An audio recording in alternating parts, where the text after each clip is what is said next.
रात का अंधेरा घना था और रोहन अपने कमरे में छुपकर खिड़की से बाहर देख रहा था। उसका सौतेला पिता अर्जुन, जो दिन में एक शांत और सरल व्यक्ति लगता था, आज रात कुछ अजीब कर रहा था। जंगल के किनारे अर्जुन की परछाई अजीब तरीके से बड़ी और डरावनी हो रही थी।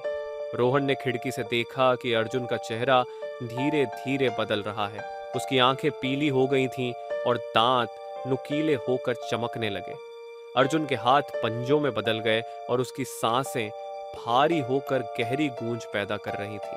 कुछ ही पलों में वह एक खतरनाक भेड़िया बन चुका था। डर के मारे रोहन का दिल जोर से धड़क रहा था।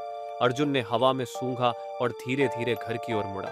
रोहन समझ गया कि वह शिकार पर है।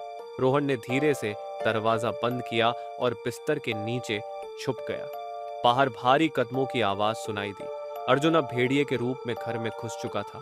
उसकी गुर्राहट इतनी डरावनी थी कि दीवारें कांप रही थीं। रोहन, अर्जुन की आवाज में अब एक भेड़िए की गूंज थी। तुम मुझसे छुप नहीं सकते।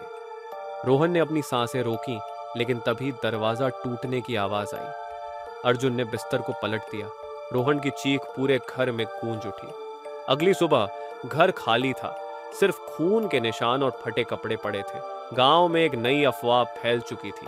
अर्जुन और रोहन दोनों कहीं गायब हो गए थे, लेकिन जंगल से हर रात एक भेड़िए की डरावनी आवाज अब गांव वालों को सोने नहीं देती।